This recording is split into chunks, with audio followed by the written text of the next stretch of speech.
బెయిల్పై విడుదలైనటువంటి మాజీ ఎంపీ గోరంట్ల మాధవ్ సంచలన వ్యాఖ్యలు చేశారు. కూటమి ప్రభుత్వం ఎన్ని కుట్రలు చేసినా వైసీపీ నాయకుల పెక్క మీద వెంట్రుకు కూడా పేకలేరంటూ అసభ్య పదజాలంతో రెచ్చిపోయారు. చేబ్రోలు కిరణ్ కుమార్పై దాడి కేసులో అరెస్టైన మాధవ్ జైలు నుంచి బయటకు వచ్చి రెచ్చగొట్టే మాటలు మాట్లాడుతున్నారు. అసలు ఓ కేసులో ముద్దాయిగా ఉన్న వ్యక్తి ఇలా మాట్లాడొచ్చా? గోరంట్ల మాధవ్ బూత్ పురాణానికి అడ్డు కట్టపడేది ఎప్పుడు? ఈ అంశం మీద కూడా షార్ట్ డిస్కషన్. సార్ కృష్ణాంజలి గారు, ఏంటి మాధవ్ గారు చేసిన పని ఏమన్నా దేశానికి ఉపయోగపడేది, లేదంటే ప్రజల యొక్క ప్రయోజనార్థం, లేదంటే ఆయన ఏమన్నా ఒక ఉద్యమం లేవదీసి ఆ రకంగా అరెస్ట్ అయ్యి ఏమన్నా జైలుకు వెళ్ళి ఇప్పుడు బెయిల్ మీద బయటకు వస్తే ఏమన్నా ఆయన మాట్లాడారంటే అర్థం ఉంది. ఆయన వెళ్ళింది ఏంటి? పోలీసుల అదుపులో ఉన్నటువంటి ఒక వ్యక్తి మీద దాడి, అలాగే పోలీసుల మీద కూడా దౌర్జన్యం, వారి విధులకు ఆటంకం కలిగిస్తున్నారని చెప్పి పెట్టినటువంటి కేసుకు సంబంధించి ఆయన బెయిల్ మీద బయటకు వచ్చేసి ఆయన అన్యాయంగా లోపల అరెస్ట్ చేశారని చెప్పేసి ఆయనకి ఏమన్నా క్లీన్ రికార్డ్ ఏమన్నా ఉందంటే ఆయన ఎంపీగా ఉన్నప్పుడే ప్రపంచం అంతా తలదించుకునేటటువంటి ఒక భాగవతం చేశాడు. అప్పుడు కూడా సేమ్ లాంగ్వేజ్. సరే దీని మీద ఏదో నిజాలు తేల్చండి, ఆ వీడియో ఏదో మార్పుడు వీడియో అన్నాడు, అంతవరకు బాగుంది. అప్పుడు కూడా అంతే, నిజంగా చూపిస్తాను చంద్రబాబు నాయుడు ఇంటికి వెళ్ళి అని చెప్పేసి, లోకేష్ ఇంటికి వెళ్ళి, పవన్ కళ్యాణ్ ఇంటికి వెళ్ళని, ముండా కొడకల్లారా ఈ రకమైన భాష మాట్లాడాడు. మేబీ చంద్రబాబు నాయుడు గారు వీళ్ళంతా మర్చిపోయారేమో, మన అందరికీ ఇప్పటికీ కూడా వినపడదు, గుర్తుంటాయి అవన్నీ కూడా అతను మాట్లాడిన మాటలు. వీడియోలో చూసేదేంటి, నేను నిజంగా వచ్చి చూపిస్తాను, బట్ ఆ టైప్లో మాట్లాడిన వ్యక్తి. ఈ వ్యక్తి ఇప్పుడు మళ్ళీ వచ్చేసి ఈ రకమైన భాష మాట్లాడుతున్నాడు. ఏంటి సార్, ఇతను మళ్ళీ ఎంపీ, ఎక్స్-ఎంపీ, అన్ఫార్చునేట్లీ దురదృష్టం ఎక్స్-ఎంపీ ఇతను. సురేష్ గారు, గోరంట్ల మాధవ్ ఎంపీ కావటానికి ముందు పోలీసు, అతను పోలీసుగా ఉండి ఆయన ఎంపీ ఎలా అయ్యారు, ఏ విధంగా అయ్యారు అని అంటే, ఈ విధంగా నోటికి సంబంధించినటువంటి పని పెట్టడం వల్లే ఆయన పోలీసు డ్రెస్లో పోలీస్ స్టేషన్లో కూర్చొని ఆ రోజున తెలుగుదేశం ప్రభుత్వం అధికారంలో ఉన్నప్పుడు జేసీ దివాకర్ రెడ్డి, జేసీ ప్రభాకర్ రెడ్డికి వ్యతిరేకంగా తీవ్రమైనటువంటి పదజాలంతో వ్యాఖ్యలు చేశారు. అరే అద్భుతమైనటువంటి తురుపు ముక్క నాకు దొరికింది అని జగన్మోహన్ రెడ్డి పట్టుకొని ఆయన తీసుకొచ్చి వెంటనే రాజీనామా చేయి పోలీసు ఉద్యోగానికి, నిన్ను ఎంపీని చేస్తాను అని ఆయన ఎంపీని చేశారు. సరే ఎంపీ చేసిన తర్వాత ఆయన ఏం చూపించాడు ఏంటి అనేటువంటి మన అందరికీ తెలిసింది. ఇప్పుడు సమస్య ఏమిటి గోరంట్ల మాధవ్కి? ఎందుకు మొన్న చేబ్రోలు కిరణ్ వెనకాల పడ్డాడు? అసలు ఏంది సమస్య అంటే, ఇప్పుడు అలాగా ఎంపీ చేసినటువంటి జగన్మోహన్ రెడ్డి మొన్న 2024 ఎన్నికలు వచ్చేసరికల్లా జగన్మోహన్ రెడ్డి మాధవ్కి సీట్ ఇవ్వాలి, ఎంపీ సీట్ ఇవ్వాలి. ఎందుకంటే ఈయన అంతా మరి ఇవన్నీ చూపించినటువంటి నేపథ్యంలో మరి జనం ఓట్లేరు, ఇవన్నీ ఏదో భయపడి ఉంటాడు జగన్మోహన్ రెడ్డి. ఆ భయపడిన నేపథ్యంలో ఆయన సీట్ రాదు. ఇప్పుడు భవిష్యత్తులో మరి 2029లో మరి వైఎస్ఆర్ కాంగ్రెస్ పార్టీలో ఉండాలి అని అంటే మరి జగన్మోహన్ రెడ్డికి సంబంధించినటువంటి ఆయన మన్ననలు పొందాలి, ఆయన దృష్టిలో పడాలి. నెక్స్ట్ మళ్ళీ సీటు కావాలి, ఎమ్మెల్యే సీటు, ఎంపీ సీటు మళ్ళీ అడుగుతున్నాడు ఆయన, రాప్తాడు ఎమ్మెల్యే సీటు అడుగుతున్నాడు ఆయన అంటున్నాడు. మరి అలాంటప్పుడు మరి జగన్మోహన్ రెడ్డి దృష్టిలోకి రావాలంటే చేబ్రోలు కిరణ్ అనేటువంటి వ్యక్తి ఎందుకు అరెస్ట్ అయ్యాడు? అతను జగన్మోహన్ రెడ్డి సతీమణి భారతీయకి సంబంధించినటువంటి ఆవిడ మీద తీవ్రమైనటువంటి వ్యాఖ్యలు చేసిన నేపథ్యంలో ఆంధ్రప్రదేశ్ ప్రభుత్వం, ముఖ్యమంత్రి చంద్రబాబు నాయుడు సీరియస్ అవటం, పోలీస్ శాఖను ఆదేశించడం, అతను తెలుగుదేశం పార్టీకి సంబంధించినటువంటి కార్యకర్త అయినా కూడా అతన్ని పార్టీ సస్పెండ్ చేసి అతను అరెస్ట్ చేసేదానికి నిర్ణయించారు. అరెస్ట్ చేసిన నేపథ్యంలో ఇప్పుడు చేబ్రోలు కిరణ్ అంటే భారతీయ మీద వ్యాఖ్యలు చేసినటువంటి కిరణ్ పట్టుకొని నేను దాడి చేయబోయాను అని జగన్మోహన్ రెడ్డి దగ్గర మన్ననలు పొందాలి అనేటువంటి ప్రయత్నం చేశాడు. పోలీసు, అతను మాజీ పోలీసు, మాజీ ఎంపీ, ఆ విధంగా పోలీసు వెహికల్ మీద లేకపోతే పోలీసులు కస్టడీలో ఉన్నటువంటి అతని మీద దాడి చేసేటువంటి ప్రయత్నం చేస్తే అరెస్ట్ చేస్తారని అతను తెలుసు, మాధవ్ తెలుసు. అరెస్ట్ కావాలని చేశాడు. అతను అరెస్ట్ కావాలనేటువంటిది మాధవ్ యొక్క లక్ష్యం. ఎందుకు అని అంటే, ఆ విధంగా అరెస్ట్ అవటం ద్వారాగా చూడండి, మీ సతీమణి మీద ఎవరో మాట్లాడితే నేను ప్రాణాలు తెగించి వాడిని చంపడానికో లేదా ఏదైనా అరెస్ట్ అవటానికో ఏదో ఒక దాని మీద వెళ్ళాను అని చెప్పుకోవడానికి జగన్మోహన్ రెడ్డి దగ్గర మార్కులు గుడ్ లుక్స్ లోకి వెళ్ళటానికి చేసినటువంటి ప్రయత్నం. దాంట్లో పోలీసులు ఎలాగో పోలీసుల విధుల్ని ఆటంకం కలిగించాడు అనేటువంటి దాని మీద మాధవ్ ఎలాగో వైఎస్ఆర్ కాంగ్రెస్ పార్టీ తరఫున ఈ మధ్యలో ఏది పడితే అది మాట్లాడేటువంటి ప్రయత్నం చేస్తున్నారు కాబట్టి మాధవ్ ఎట్లాగో వీళ్ళు అరెస్ట్ చేశారు, ఇప్పుడు బెయిల్ వచ్చినప్పుడు. ఇప్పుడు కొత్తగా వెంట్రుక భాష ఇవన్నీ మాట్లాడాడు అని మనం ఆశ్చర్యపడాల్సినటువంటి అవసరమే లేదు. ఆయన భాష అలాంటిది కదా, ఆ భాష ఆయన్ని ఎంపీని చేసింది. ఆ భాష ఆయన వ్యవహార శైలి ఇప్పుడు ఎంపీని ఇచ్చి మళ్ళీ రోడ్డు మీద పడేసింది. ఇప్పుడు మళ్ళీ అదే ప్రయత్నం చేస్తున్నాడు, మళ్ళీ జగన్మోహన్ రెడ్డిని అట్రాక్ట్ చేసి ఆ భాష ద్వారాగా మళ్ళీ ఏదో ఎమ్మెల్యే సీటు ఎంపీ సీటు తెచ్చుకోవాలని ఈ జగన్మోహన్ రెడ్డికి కూడా ఇంట్రెస్ట్ ఉంటుందండి. ఈ భాష బాగానే ఉంటుంది. ఎందుకోసమనంటే జగన్మోహన్ రెడ్డి కూడా బహిరంగ సభల్లో మాట్లాడినటువంటి భాష మనం చూసాం కదా. ఆయన కూడా నా వెంట్రుకు కూడా పేక్లేరని ఆయనే మాట్లాడాడు బహిరంగ సభలోనే, జగన్మోహన్ రెడ్డి మాట్లాడాడు. కాబట్టి ఎవరికి ఏ భాష అర్థమైందో ఆ భాషలో మాట్లాడితే వాళ్ళకి ఈజీగా ఉంటది అనేది మాధవ్కు తెలుసు. కాబట్టి మరి వాళ్ళ నాయకుడికి అవసరమైనటువంటి భాష మాధవ్ మాట్లాడినటువంటి పరిస్థితి. అయితే ఇప్పుడు ఆయన అరెస్ట్ అయ్యాడు, బెయిల్ వచ్చింది, అయిపోయింది. అదే పెద్ద సీరియస్ కేసు కాదండి. వాస్తవంగా అయితే నేను ఒకటేమంటా అంటే వైఎస్ఆర్ కాంగ్రెస్ పార్టీ వాళ్ళకి సంబంధించిన వ్యవహారాలు ఏదో సోషల్ మీడియా పోస్టులు లేకపోతే మాధవ్ ఇట్లా పోలీసు విధులను ఆటంకపరిచడం ఇలాంటి అరెస్టుల వల్ల ప్రజలకు వచ్చేటువంటి పెద్ద ఉపయోగం లేదు. తప్పు చేశాడు, అరెస్ట్ చేశాడు, అయిపోయింది. కానీ గత ప్రభుత్వంలో జరిగినటువంటి ప్రజాధన దుర్వినియోగము, ప్రజలకు సంబంధించినటువంటి కోణంలో చేసినటువంటి తప్పులు, వాటి మీద చర్యలు కనుక ఉంటే మాత్రమే ప్రజలు హర్షిస్తారు తప్ప మిగతా అన్నిట్లో ఇది వీళ్ళిద్దరి మధ్య పార్టీ రాజకీయపరమైనటువంటి ఘర్షణలుగా చూసేయడానికి అవకాశం ఉంటుంది తప్ప ఇంకోటి కానే కాదు. మాధవ్ ఆ విధంగా వెంట్రుకు భాష మాట్లాడటం అనేటువంటిది ఆశ్చర్యపరిచేటువంటి అంశం కానే కాదు. ఇప్పుడు కొత్తగా మాధవ్ పోయేది కూడా ఏం లేదు కొత్తగా. ఓకే ఓకే ఆనంద్ సాగర్ గారు,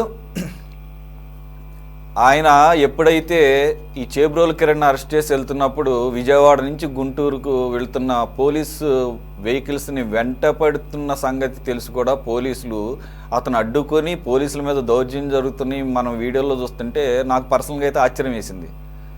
ఇదేంటి ఈ రకంగా పోలీసులు పట్టపగలు రోడ్డు మీద ఒక సామాన్య వ్యక్తి, ఇప్పుడు అతను ఎక్స్ఎంపీ అయినా అయిపోయింది, ఆ పదవి అయిపోయింది. అలాగే గతంలో పోలీస్ అధికారి అయిపోయింది. ఇప్పుడు మామూలుగా మీలాంటి నాలాంటి వ్యక్తి అంతే. అటువంటి వ్యక్తి ఈ రకంగా అడ్డుకుంటుంటే పోలీసులు ఏంటి ఇంత సౌమ్యంగా ప్రవర్తిస్తున్నారు, ఇంత చేతగాంతనంగా వ్యవహరిస్తున్నారు, అతను ఏంటి ఊర్లు అడ్డుకుంటున్నారు, అతను మీద పడి కొడుతున్నాడు, వీళ్ళేమో అడ్డుకుంటున్నారా ఆగండి ఆగండి ఆగండి అని చెప్పేసి. సో దానికి తగ్గట్టుగా కొంతమంది పోలీసులు సస్పెండ్ చేశారు కాదంటలా. అలాగా సౌమ్యంగా వ్యవహరించబట్టే ఈరోజు బెయిల్ మీద బయటకు వచ్చిన తర్వాత కూడా నా పిక్క మీద ఎంట్రుకు కూడా పీకలేరనే భాష వస్తుంది. కాబట్టి మీరు నిజంగానే పీకేటటువంటి సీన్ లేదని చెప్పేసే అతను ఆ రకంగా పబ్లిక్ వ్యూ పాయింట్లో పట్టపగలు పోలీసుల మీద దాడికి వెళ్ళాడు. అక్కడ పోలీస్ కస్టడీలో ఉన్న వ్యక్తి మీద దాడికి వెళ్ళాడంటే దాని అర్థం పోలీసుల మీద దాడేది. పోలీసుల మీద దాడంటే ప్రభుత్వం మీద దాడేది. అర్థం కావటంలా. ఇదే మాజీ ముఖ్యమంత్రి ఉన్న చంద్రబాబు నాయుడిని మీడియా ముందులో అప్పుడు ఎంపీగా ఉండి ఆ వీడియో బయటకు వచ్చినప్పుడు నాది కాదని చెప్పొచ్చు కదా చాలు, వీడియో మార్ఫింగ్ చేశారని చెప్పొచ్చు చాలు, చంద్రబాబు నాయుడు కుట్రుందని చెప్పొచ్చు చాలు. కానీ చంద్రబాబు నాయుడు ఇంటికి వెళ్ళి నేను అసలు వీడియో చూపిస్తాను, అసలు నా స్వరూపం చూపిస్తాను బట్టలెప్పి తీసి, అప్పుడు దానికి దీనికి తేడా తెలుస్తుంది ముండా కొడక అన్నాడే, వాటికి పీటీ వారెంట్లు ఇవ్వకపోవడం చూసారా, అది ఈరోజు ఆ భాషను తీసుకొస్తుంది పిక్క మీద వెంట్రుక పీకలేరని.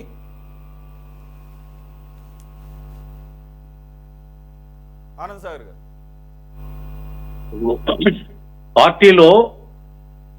పార్టీ అధ్యక్షుడికి పార్టీ వ్యవహారానికి నైతిక విలువలు అనేవి చాలా అవసరం. ఆ పార్టీలో నైతిక విలువలు లోపించాయి కాబట్టి ఇటువంటి పిచ్చి మొక్కలు కలుపు మొక్కలు ఆ పార్టీలో ఎంపీల స్థాయికి వెళ్ళగలిగాయి. ఇప్పుడు అదే తెలుగుదేశం పార్టీ తీసుకోండి, మొన్న ఆదిమూలం అనే ఎమ్మెల్యేని సస్పెండ్ చేశారు. ఆ సోషల్ మీడియాలో పోస్ట్ పెట్టిన కిరణ్ ని కేసు పెట్టి లోపల పెట్టారు. నిన్నగా మొన్న గాయత్రి అని ఒక ఆవిడ ఏదో మాట్లాడితే ఆవిడని సస్పెండ్ చేశారు సోషల్ మీడియాలో. వీళ్ళు దొంగపడ్డ 6 నెలలకి ఏదో కంటి తుడుపు చర్యగా దువ్వాడని మొన్న సస్పెండ్ చేశారు. దళితుడిని హత్య చేసి డోర్ డెలివరీ చేసిన ఎమ్మెల్సీని సస్పెండ్ చేయలేదు పార్టీ నుండి, చేశారు మళ్ళీ రీవోక్ చేశారు ఒక నెల రోజుల్లోనే. అలాగే ఇతను జిమ్కి వెళ్ళి చేసింది ఏంటండి, జిమ్లో ఏం చేశాడు ఈయన? జిమ్లో అంత పశువులుగా ప్రవర్తించినటువంటి వ్యక్తిని మళ్ళీ ఎంపీ సీట్ ఇవ్వచ్చా? ఇచ్చారు, ఓడిపోయాడు. ఓడిపోయిన తర్వాత మొన్న కస్టడీలో ఉన్నటువంటి వ్యక్తిపై దాడి చేస్తాడా? Being a X police officer కస్టడీలో ఉన్నటువంటి వ్యక్తి పైన దాడి చేస్తాడంటే రాజ్యాంగాన్ని ఎంత చులకనగా చూస్తున్నాడంటే అతను పోలీస్ డ్యూటీని అడ్డుకోవడం తప్పని తెలుసు, దాన్ని అధిగమించి కస్టడీలో ఉన్నటువంటి వ్యక్తి మీద దాడి ఎంత బరి తెగించినటువంటి అరాచకవాదండి. అరాచకమైనటువంటి పనులు కదా అవి. అటువంటి ఉగ్రవాదిని, అరాచకవాదిని, అటువంటి ప్రవృత్తి ఉన్నటువంటి వ్యక్తిని పార్టీలో ఉంచుకోవచ్చా? ఏ విధమైనటువంటి సందేశం ఇస్తుందండి ఆ పార్టీ? అండి అది వాళ్ళ ఇష్టం, వాళ్ళ అంతర్గత ప్రజాస్వామ్యం, అంతర్గత స్వేచ్ఛ. మీరు ప్రభుత్వ పరంగా మీరేం చేశారు? మీ పార్టీ వాళ్ళ మీద క్రమశిక్షణ చర్యలు తీసుకున్నారు, కాదంటలే. కానీ ఈ రకంగా మాట్లాడుతున్న వాళ్ళకి శిక్షించాల్సినటువంటి బాధ్యత ఎవరి మీద ఉంటుంది? రెండు, గతంలో ఏ రకంగా ప్రవర్తించాడు, ఏ రకంగా మాట్లాడారు అంటే దీంట్లో కూడా సెలెక్టివ్గా అంటారా? దీంట్లో కూడా సెలెక్టివ్గా ఎవరైతే మనకి రాజకీయ ప్రత్యర్థులు వాళ్ళు మాత్రమే సెలెక్ట్ చేసుకొని పీటీ వారెంట్లు, పీటీ కేసులు పెట్టుకుంటూ వెళ్తారా? ఇప్పుడు అదే కదా సార్, తెలుగుదేశం పార్టీలో టాప్ టు బాటం జరుగుతున్న చర్చ ఏంటంటే, ఇప్పుడు కూటమిలో, తెలుగుదేశంలో కాదు, ఎందుకు ప్రభుత్వం ఇలా నిమ్మక నీరెత్తినట్టు ఉంటుంది, ఎందుకు చర్యలు తీసుకోవటం లేదు, వాళ్ళు నోరెత్తకుండా ఎందుకు చేయలేకపోతుంది? జగన్మోహన్ రెడ్డి చేశాడు కదా ముఖ్యమంత్రిగా ఉన్నప్పుడు అంటే ఏమంటున్నారంటే, అలా చేస్తే మనకి జగన్కి తేడా ఏంటన్నాడు. ఇది పరిస్థితి. అతను అన్నట్టుగా పరిస్థితి ఇక్కడ అలా ఉంది. ప్రజాస్వామ్యం, బ్యూటీ ఆఫ్ డెమోక్రసీని కాపాడుతున్నటువంటి చంద్రబాబు నాయుడు గారు అటువంటి చర్యలకి వ్యక్తిగతమైనటువంటి కక్షపూరితమైనటువంటి చర్యల్ని చేయనంటున్నాడు ఆయన. అందుకే వీళ్ళు చెలరైపోతున్నారు, వాళ్ళు ఇష్టం వచ్చినట్టు మాట్లాడుతున్నారు. బెయిల్ మీద బయటకు వచ్చినట్టుగా ఆ విధంగా మాట్లాడాడంటే కోర్టులు కూడా సుమోటుగా తీసుకోవాలి ఇటువంటి మాటలు. తప్పు సార్, యువతరం పాడైపోతుంది సార్. రాబోయే జనరేషన్ ఈ రాజకీయాల్లో ఇటువంటి మాటలు వింటే వాళ్ళకి మనం ఏం అందించినట్టండి? ఒక చదువుకున్న వ్యక్తిగా, సర్కిల్ ఇన్స్పెక్టర్ చేసిన వ్యక్తిగా అటువంటి భాష, అటువంటి మాట రాబోయే తరాల మీద ఒక చెడు ప్రభావం చూపుతుందనే ఇంగిత జ్ఞానం లేదండి. అతను అన్నం తినట్లేదా? చాలా దుర్మార్గం. అటువంటి వ్యక్తిని సమాజంలో తిరగనిస్తున్నారంటే ఆ పార్టీ తప్పది. ఇక్కడ ప్రభుత్వం వైఫల్యం కూడా ఉంది. రైట్. మసూద్ రెడ్డి గారు ఎలా సమర్థించుకుంటారు మీరు? ఈవెన్ దువ్వాడ శ్రీనివాస్ అంటున్నారు కదా, దువ్వాడ శ్రీనివాస్ మీద కూడా నాకు తెలిసినంత వరకు ఆయన వ్యక్తిగతమైనటువంటి ఏదో కుటుంబ గొడవలు, దాని మూలంగా ఫ్యామిలీ రిలేటెడ్ అంశాల మీద కాదు నాకు తెలిసినంత వరకు. ఆయన కూడా చెప్తున్నాడు ఏంటంటే, ఏదో ఇంటర్వ్యూలో 2029 ముందు లోకేష్ ముఖ్యమంత్రిగా అనే ఒక పదం ఏదో వాడారని చెప్పేసి ఆయన చేపడితే అప్పుడు చూడాలని చెప్పేసి అన్నదాన్ని తీసుకొని ఇప్పుడు చర్యలు తీసుకున్నారని. అవన్నీ పక్కన పెడితే అసలు ఈయన మాట్లాడే మాటలు, ఈయన చర్యలు ఏ రకంగా మా వైసీపీకి ఒక దీన్ని అవన్నీ తెచ్చి పెడతాయి? ఇది మీకు అంతా నెగిటివ్గా ఉంటుంది కదా. ఎందు గురించి ఇవే కాదు, గతంలో అనేక ఇప్పుడు ఎగ్జాంపుల్స్ మళ్ళీ అన్ని కోట్ చేయాల్సిన అవసరం లేదు. మీకు కొన్ని వర్గాలను దూరం చేస్తాయి కదా, ఎంత కాదనుకున్నా మీకు నెగిటివే కదా. ఎంత చేసుకున్నా పాజిటివ్ లేదు. మా అయితే పాజిటివ్ ఏమన్నా అంటే గోరంట్ల మాధవ్కి పర్సనల్గా ఏమన్నా పాజిటివ్ అవుతుంది, ఏమన్నా మీరు ఏమన్నా పదవి కట్టబెడుతున్నా లేకపోతే ఇంకోటి. ఇప్పుడు గోరంట్ల మాధవ్ గారు చేసినటువంటి ఆ యొక్క కార్యక్రమాన్ని మేము కూడా సమర్థించట్లేదు సార్. ఎందుకంటే ఒక బాధ్యత ఉన్నటువంటి ఒక పదవిలో ఉన్నటువంటి వ్యక్తి, పోలీస్ కస్టడీలో ఉన్నటువంటి వ్యక్తిని టార్గెట్ చేసిపోవడం అనేది వైఎస్ఆర్ కాంగ్రెస్ పార్టీ కూడా ఆయన్ని ప్రోత్సహించదు. జగన్మోహన్ రెడ్డి ఏమి నువ్వు పోయి పోలీసులు తీసుకెళ్తున్నాడు కిరణ్ ని, నువ్వు పోయి కొట్టు అని చెప్పని గోరంట్ల మాధవ్ గారికి చెప్పిన పరిస్థితి లేదు. గోరంట్ల మాధవ్ గారు ఆయన స్వలాభం కోసం, ఆయన జగన్మోహన్ రెడ్డి ప్రసన్నం చేసుకోవడం కోసం ఆయన ఫీట్లేదు. ఆయన మనం దాన్ని పార్టీకి అంటకట్టడం అనేది అవివేకం. ఇప్పుడు మన దువ్వాడ శ్రీనివాస గారిని సస్పెండ్ చేశారు. దువ్వాడ శ్రీనివాస గారిని సస్పెండ్ చేస్తే దువ్వాడ శ్రీనివాస గారు ప్రవర్తించేటువంటి ప్రవర్తనల మీద ఆయన సస్పెండ్ చేయలేదు. లోకేష్ బాబు యొక్క నాయకత్వాన్ని గురించి పొగిడినారు కాబట్టి సస్పెండ్ చేశారు అని చెప్పి అనేది ఇప్పుడు తెలుగుదేశం పైకెత్తినటువంటి ఒక వాదన. ఏది చేసినా సస్పెండ్ చేస్తే, ఒక నీతి లేనటువంటి ఒక వ్యక్తిని సస్పెండ్ చేస్తే దానికి కాదు అంటారు. సస్పెండ్ చేయకుండా వదిలేస్తే సస్పెండ్ చేయలేదండి. ఇప్పుడు మీ ఎమ్మెల్యేని సస్పెండ్ చేశారు, ఆదిమూలం అనేటువంటి వ్యక్తిని మీరు సస్పెండ్ చేశారు. సస్పెండ్ చేసి ఆదిమూలం మళ్ళా కడిగిన ముత్యం లాగా బయట వచ్చాడు. ఏం సార్ కడిగిన ముత్యం అన అంటే? చట్టరీత్యా ఆమె కేసు పెట్టింది కాబట్టి చట్టపరంగా ఆమె విత్డ్రా చేసుకుంది కాబట్టి చట్టపరంగా కడిగిన ముత్యమే, నేను కాదన్ను. చట్టం వేరు, ధర్మం వేరు సార్. నీతికి నిజాయితీ వేరు. చట్ట పరిధిలో ఉండేటువంటిది, ధర్మ పరిధిలో ఉండేటువంటిది డిఫరెంట్ గా చూడాల్సిన అవసరం ఉంది ఈ సమాజంలో. చట్ట పరిధిలో ఆయన నీతివంతుడు, కడిగిన ముత్యం బయట వచ్చాడు, నేను కాదన్ను. ఎందుకంటే ఆ అమ్మాయి కేసు పెట్టింది, నన్ను తీసుకెళ్లాడు, రేపు చేశాడు, వచ్చేసాడు, ఏదో అన్నది వచ్చేసింది. ఆమె వెనక్కి తీసుకున్నది చట్టపరిధిలో ఆదిమూలం తీసి వెరీ క్లీన్ చెక్.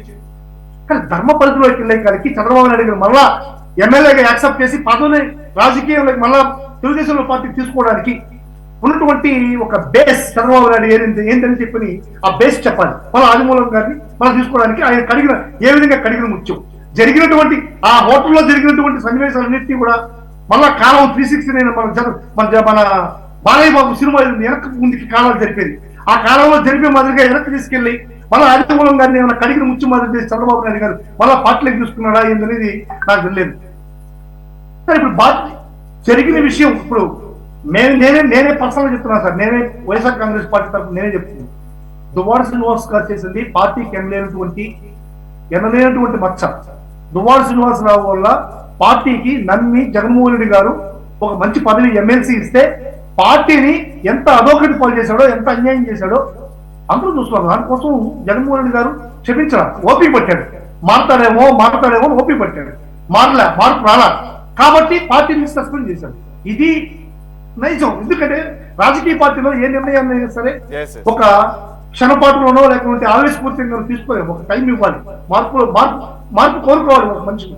అదేవిధంగా ఇప్పుడు గోరంట్ల మాధవ్ గారిని చేసినట్టు జగన్మోహన్ రెడ్డి గారు ఏమి చెప్పరు సార్. గోరంట్ల మాధవ్ గారికి ఎంపీ ఇచ్చారు, గోరంట్ల మాధవ్ ఈ విధంగా చేసిన వాళ్ళకి అందరికీ కూడా జగన్మోహన్ రెడ్డి గారు ప్రసన్నం చేసుకోవడం కోసం జగన్మోహన్ రెడ్డి గారి ఐడియాలజీ ఇదే అన్నప్పుడు ఈ రోజు నంబర్ 2 గా ఉన్నటువంటి మన అచ్చెన్నాయుడు మాటలు వినండి. 500 మంది పోలీసులకి లోకేష్ బాబు గారికి బందోబస్తు చెప్పారు. ఎందుకు తెచ్చి తినడానికి వచ్చారని చెప్పి నేను అడుగుతున్నాను. మీరు వినండి, సభ్య సమాజం తల దించుకునే మాట అది. నేను తిరిగి ఆ మాట నేను ఇప్పుడు మీరు లైవ్ లో చెప్పలేను, మీరు కూడా వినలేరు, ఇంటున్నటువంటి ఆంధ్ర రాష్ట్ర ప్రజలు, తెలుగు ప్రజలు కూడా వినలేరు. ఇటువంటి వ్యక్తి ఈ రోజు చంద్రబాబు నాయుడుకి 2 ఆ పార్టీ అధ్యక్ష పదవి, ఒక పోలీసులను కూడా ఇతర ఇప్పుడు గోరంట్ల మాధవ్ ప్రత్యేకంగా ఏదో బస్సు ఆపేది లేదు. ఇది లక్షల మంది ఒక మీటింగ్ పెట్టి సాక్షాత్తు లోకేష్ బాబు పక్కన కూర్చోంటే లోకేష్ బాబు ఆనందంగా నవ్వుకుంటున్నాడు. What is this? అంటే దీనికి మీరు ఇది చంద్రబాబు నాయుడు ఐడియాలజీ కాదా? ఇది లోకేష్ బాబు ఐడియాలజీ కాదా? మీరు చెప్పగలరా? ఇప్పుడు అచ్చెన్నాయుడు చెప్పిన మాట మీరు చెప్పగలరా? మీరు చెప్పగలరా? మీరు లైవ్ లో ఉండేవాళ్ళు ఎవరైనా సరే, ఇప్పుడు తెలుగుదేశం నాయకుడు గారు ఉన్నారు అన్న చెప్పగలరా? చెప్పండి ఆ మాటని చెప్పగలరా సార్? మీరు సాక్షాత్తు మీ నాయకుడు ఈ రోజు సెకండ్ ప్లేస్ లో ఉన్నాడు, చంద్రబాబు నాయుడు గారు తర్వాత ప్లేస్ లో ఉన్నటువంటి వ్యక్తి, ఆయన చెప్పిన మాటలు మీరు చెప్పగలరా? ఇది సీఎం అని మీ పట్టాభి ఏమంటాడు? బోసులేకే అంటాడు. బోసులేకే అంటే అర్థం తెలుస్తారు మీకు? ఇది చంద్రబాబు నాయుడు నైజం కదా? ఇది ఐడియాలజీ కదా? ఈ రోజు పట్టాభిని వంతేసుకొని రావట్లేదా? నెత్తులు పెట్టుకుని ఊరేగట్లేదా? అంటే బోసులేకే లక్షణాలు చంద్రబాబు నాయుడు గారు కింద ఉన్నటువంటి నాయకులు చేసే జగన్మోహన్ రెడ్డి గారికి అంటకట్టడం తప్పు సార్. ఇప్పుడు మళ్ళీ ఇదంతా లాంగ్ డిబేట్ అవుతుంది.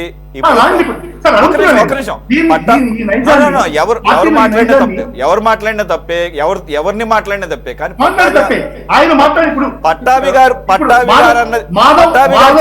క్లారిటీ ఇచ్చాడు. పట్టాభి గారు నేను జగన్మోహన్ రెడ్డి గారిని అనలేదు, నేను జగన్మోహన్ రెడ్డి గారిని అనలేదు. పట్టాభి గారు కాదు సార్, ఒక్క నిమిషం సార్. ఈ నైజాన్ని ఇదే నైజం జగన్మోహన్ రెడ్డి గారికి ఉండడం అనేటువంటి అంటకట్టడం అనేది దీన్ని లైక్ చేస్తారు జగన్మోహన్ రెడ్డి గారు అనేది తప్పు అనేది నేను చెప్పడానికి మాత్రమే ఈ యొక్క వీడియో కానీ ఈ యొక్క మాటలు నేను చెప్తున్నాను సార్. Right okay. మీరు ఖచ్చితంగా మీరు దానికి సంబంధించినటువంటి రెలవెంట్ గా అవతల పార్టీ వాళ్ళు మాట్లాడి చెప్పొచ్చు, తప్పేం కౌంటర్ చేయొచ్చు. కాకపోతే ఇక్కడ పట్టాభి గారిని నేను వెనకేసి రావట్లేదు, కానీ ఆయన ఎవరిని మాట్లాడినా తప్పే. ఆయన ఆ రోజు జగన్మోహన్ రెడ్డి గారిని కాదు అన్నది. అక్కడ కరెక్ట్గా కనుక ఆ వీడియోలు చూస్తే నిజంగానే ఆయన అన్నది జగన్మోహన్ రెడ్డి గారిని కాదు, ఆయనకి ఆపాదించుకున్నారు. అది క్లియర్గా తెలుస్తుంది. తాడేపల్లి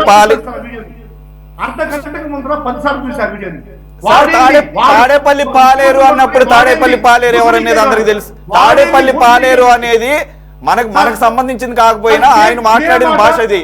తాడేపల్లి పాలేరు అనే మాట మాట్లాడాడు, అది జగన్మోహన్ రెడ్డి గారు కాదు, అది జగన్మోహన్ రెడ్డి గారు కాదు. అలా అని చెప్పేసి ఆయన మాట్లాడిన భాషను ఇక్కడ మేమే సంబోధించడం లేదు.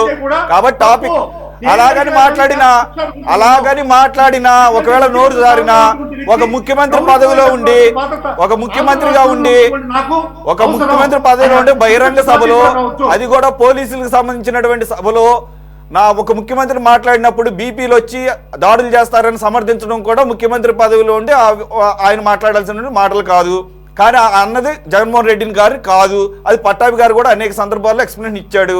కాబట్టి ఇప్పుడు దాని జోలికి వెళ్ళొద్దు, అనేకసార్లు మనం మాట్లాడుకుందాం. మళ్ళీ ఎప్పుడన్నా రెలవెంట్ టాపిక్ వచ్చినప్పుడు పూర్తిగా చర్చిద్దాం. బాజీ గారు ప్లీజ్ కంక్లూడ్ చేసేయండి సార్, క్లోజింగ్ కామెంట్స్.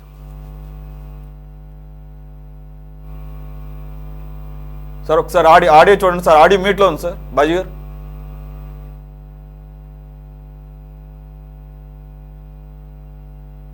ఇప్పుడు అసభ్యకరమైన భాష, అరాచకమైన ఆలోచన విధానం, అట్లాగే అపోజిషన్ పార్టీ వాళ్ళని ఎంత ఎక్కువ తిడితే అంతగా మరి పరవశించి ఆనందించడం అనే రకమైన విధానంతో మరి వాళ్ళు తిట్టారని మేము తిట్టారని వాళ్ళు చెప్పుకోవడం అనేది రాజకీయాలకే ఒక అప్రతిష్ట. ఆ పార్టీ ఈ పార్టీ అని కాదండి. రాజకీయ పార్టీలు అంటే ఇతరులకు ఆదర్శంగా ఉండాలి, ప్రజలకు ఆదర్శంగా ఉండాలా, గౌరవంగా ఉండాలా, హుందాగా ఉండాలా.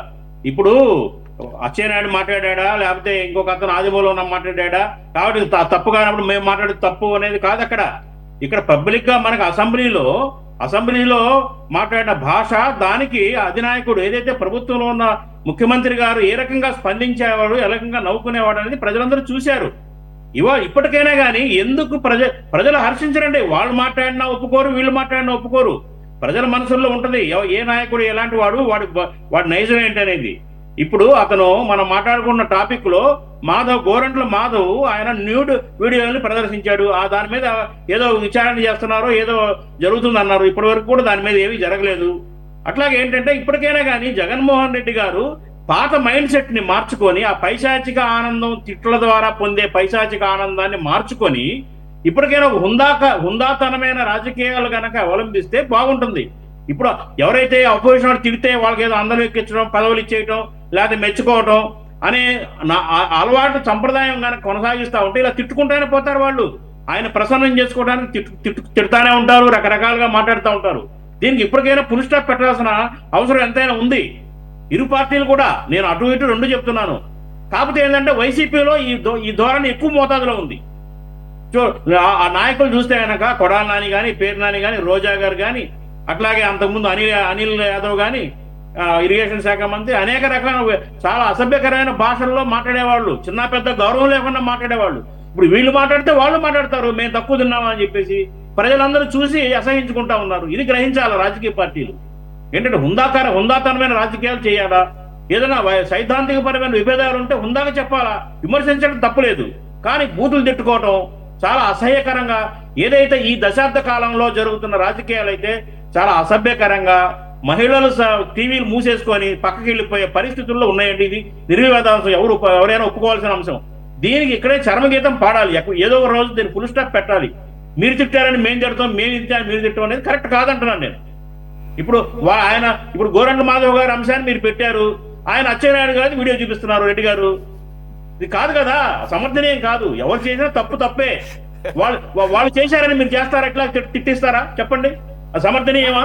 అది విధానమా? నేను చెప్తున్నా. కాబట్టి ఈ రోజు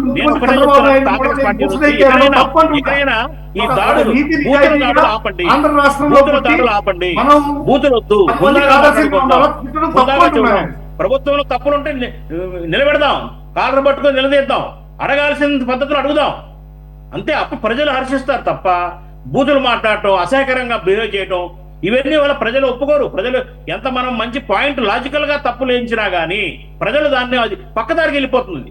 కాబట్టి మనం లాజికల్ గా మాట్లాడుకుందాం, తప్పులు ఎండగడదాం. ఇప్పుడు మాట్లాడుకున్నాం, టెంపుల్లో తప్పులు జరిగినాయి చెప్పాం, ఈ టెంపుల్ తప్పులు జరిగినాయి, ఈ తప్పులు సరిదిద్దుకోమని. ఆ రకంగా మాట్లాడుకుంటే బాగుంటుంది. కానీ బూతులు మాట్లాడుకోవటం, అసహ్యకరమైన భాష, బిహేవియర్, తిట్టిన వాళ్ళు తీసుకెళ్ళి అందరూ ఎక్కించడం, అపోజిషన్ వాళ్ళు ఎంత ఎక్కువ తిడితే అన్ని మార్కులు వేయటం, ఇది కరెక్ట్ కాదు ఏ పార్టీ అయినా కానీ. కాబట్టి దీనికి చరమగీతం పాడాల్సిన అవసరం ఉందని చెప్పేసి నేను అభిప్రాయపడుతున్నానండి. రైట్, హుందాగా జరిగింది రెండు టాపిక్స్ కూడా. థ్యాంక్స్ ఫర్ జాయినింగ్ బాజీ గారు, మసూదన్ రెడ్డి గారు, కృష్ణాంజనేయులు గారు అండ్ మోకా ఆనంద్ సాగర్ గారు. ఇది వాళ్ళ టాప్ డిబేట్. మరో అంశంతో మళ్ళీ కలుద్దాం. Stay tune to city 24/7.